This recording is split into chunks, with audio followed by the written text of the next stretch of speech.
right, so by now I'm sure many of you have seen this video that has recently gone viral of all of these local news anchors reading the exact same script. In case you aren't aware of what I'm talking about, I'll play you the clip real quick and then we will discuss it and get much deeper into it.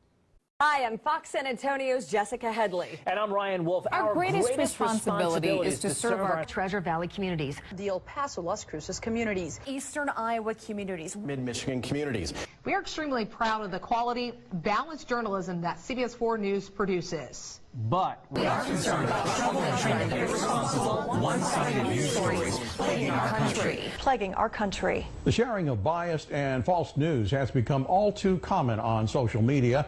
More alarming, some media outlets publish these same fake stories without checking facts first. The sharing of biased and false news has become all too common on social media. More alarming, some media outlets publish these same fake stories without checking facts first. Unfortunately, some members of the media use their platforms to push their own personal bias and agenda to control exactly what people think. And this is extremely dangerous to our democracy. This is extremely dangerous to our democracy. This is extremely dangerous to our democracy. This is extremely dangerous to our democracy. This is extremely dangerous to our democracy. This is extremely dangerous to our democracy. This is extremely dangerous to our democracy. This is extremely dangerous to our democracy. This is extremely dangerous to our democracy. This is extremely dangerous to our democracy. This is extremely dangerous to our democracy. This is extremely dangerous to our democracy. This is extremely dangerous to our democracy. This is extremely dangerous to our democracy. This is extremely dangerous to our democracy. This is extremely dangerous to our democracy. All right, now in case you weren't able to hear all of that because it was layered on top of each other, it basically the script goes like this. Hi, I'm A, and then the other anchor says, hi, I'm B.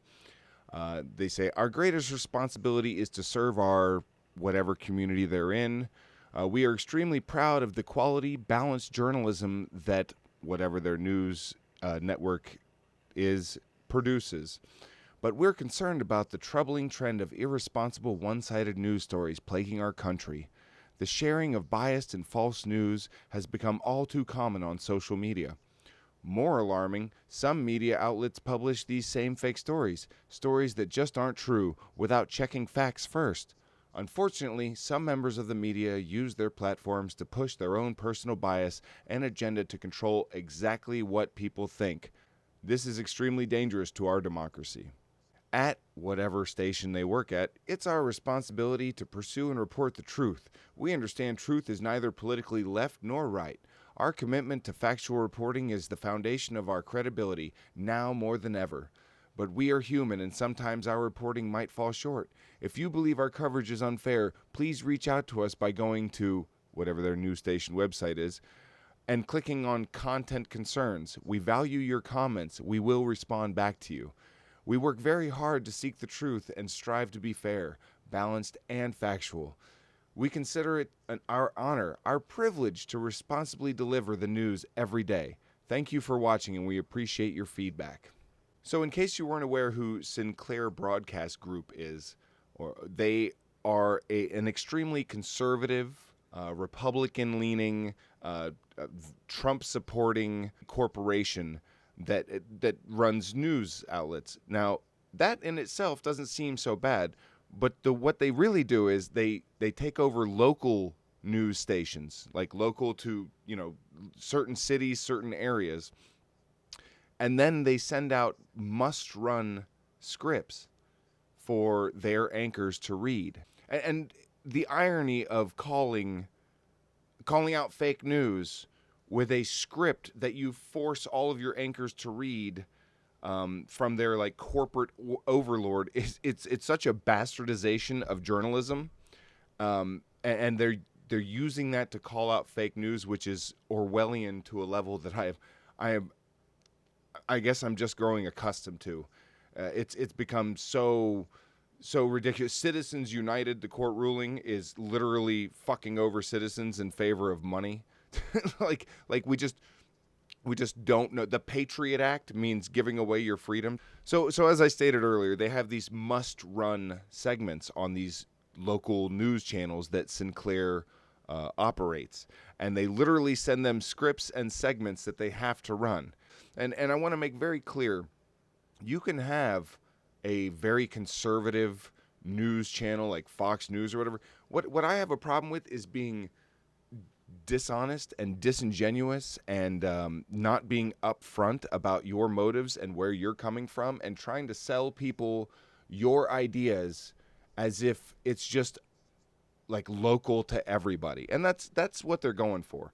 They're trying to make it seem like even your local people are on board with this, but they try and do it in a way that it's not overly obvious.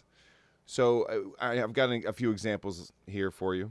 Did the FBI have a personal vendetta in pursuing the Russia investigation of President Trump's former national security advisor, Michael Flynn? Did the FBI have a personal vendetta in pursuing the Russia investigation of President Trump's former national security advisor, Michael Flynn? Did the FBI have a personal vendetta in pursuing the Russia investigation of President Trump's former national security advisor, Michael Flynn? Did the FBI have a personal vendetta in pursuing the investigation? It could very well be true. They also run kind of one-sided polls that are very awkward. What did you think of today's Comey testimony? Do you think it was all about substance or theater? Do you think enough is being done to battle street gangs in the U.S.? Do you trust information from unnamed sources in the Washington Post stories? Why are cable news channels airing so much coverage of the Trump-Russia story? So here are the options. It's bias against the president for higher ratings, or it's a really important story. And by the way, in that script that I read you earlier, they talk about, oh, if you have any concerns, please go to our website and hit the content concerns button. The local news station does not get that. Sinclair, their corporate overlord, is the one who gets those emails. And they are the ones who take in that information. That news channel that they told they scripted for them to say, oh, how much we care and we really value and we will reply to you. They don't even get the fucking email. It goes straight to Sinclair. And for you to go on and script something for people, to have them call out fake news with your obvious fake news bullshit platform where you basically take over local stations and force them to say shit along your political agenda, that is actually dangerous to our democracy. So Sinclair has come out and defended what they've done here, and with something totally Orwellian on top of their already Orwellian shit. So they said, it is ironic that we would be attacked for messages promoting our journalistic initiative for fair and objective reporting, and for specifically asking the public to hold our newsrooms accountable. Our local stations keep our audience trust by staying focused on fact-based reporting and clearly identifying commentary. Yeah, except for you, by the way, that commentary shit, that's another fun one. On their news stations, they put these commentary clips up from non-local news anchors like Boris Epshteyn, who is a former Trump advisor that they have hired on, and he basically just does right-wing talking points, and they put a little thing above his name that says commentary. And so that, I guess, just absolves them of having to worry about people confusing it with real news, even though they have it set up just like a fucking news, like the news would be, with a banner on the bottom and a guy in a suit in front of a fucking green screen or in a goddamn production room or whatever, reading the goddamn lines. It seems like news. That's the point. It seems that this station and others, which are all part of the Sinclair Broadcast Group family, are doing something right. As the Trump administration considers ways to improve its messaging, one area that may see change is the White House daily press briefing. Our chief political analyst, Boris Epshteyn, who is a former senior Trump campaign advisor and administration official, gives his insights and commentary about what changes may be coming. The relationship between the White House and the media in general, and the daily press briefings in particular, have gotten a lot of attention recently. Let's take a look at the White House press briefing, what it is, what it represents, and how it serves the American people. If aliens came down to Earth this week and turned on most American cable news channels, they would probably think that porn star Stormy Daniels is the most important person in America. And then they say, no, we put commentary above that. So that's that. Whoop. Well, did you put commentary above it when you had all the local news stations read that script about fake news? Did you just put like, this is Sinclair Broadcasting's personal commentary that we are forcing all of our anchors to read? Did you do that? No, you didn't. You didn't fucking do that. And you know why? Because you wanted it to look sincere from people's local news anchors, and like it was just like a grassroots thing, when it's really just a like corporate order that is forcing their news stations to do this. Now, Sinclair is also about to buy out Tribune Media, or whatever the fuck it's called, and it's going to be a huge purchase. It's going to make Sinclair Broadcasting like the largest broadcasting company, like channel owner. They own the most channels out of anyone after this freaking purchase goes through.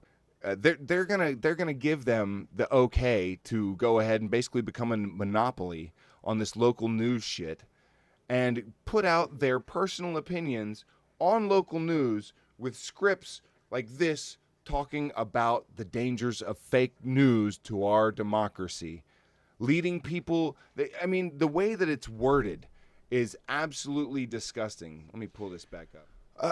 More alarming, some media outlets publish these same fake stories that just aren't true, without checking facts first. Sinclair is extremely guilty of that. Sinclair has put up their terror alert desk, which is, by the way, is another one of their commentaries that is a must run for all their stations, with stories about ISIS cutting kids in half with chainsaws. Fake stories that you cannot find like a real story to back it up anywhere. It's all just fake bullshit, and they ran that from their terrorism news desk. ISIS has carried out a gruesome public execution in Iraq. They sliced 9 teens in half with a chainsaw. That's the kind of stories they run, with nothing to back it up. Just true, totally fake news. But then they come around and say, like, you know what's really worrying is all this fake news. So what we're going to do is give a script to all of these anchors and force them to read it. I don't even blame these anchors. They got to, I guess this is their job. They got to do it as the paycheck. That's like when you're a chef and someone orders a well-done ribeye. You don't want to do it, but it's your job to basically ruin that good cut of meat for some moron that doesn't know how to order it properly at a medium rare or medium level. No offense to all you well-done people out there, but yeah, fuck you. Anyway, this is, and then they go on to talk about the danger it is to our democracy. Are you fucking kidding me? Hey, look, watch this clip and tell me if you think a couple of little fake news stories are a danger to our democracy, or if you think a corporation buying out local news to push their agenda, script the news, have them read it, and I'll play it for you again here so you can hear it in unison. Which one do you think is a bigger danger to our democracy? Unfortunately, some members of the media use their platforms to push their own personal bias. To push their own personal bias and agenda to control exactly what people think. This is extremely dangerous to our democracy. Coctopus out.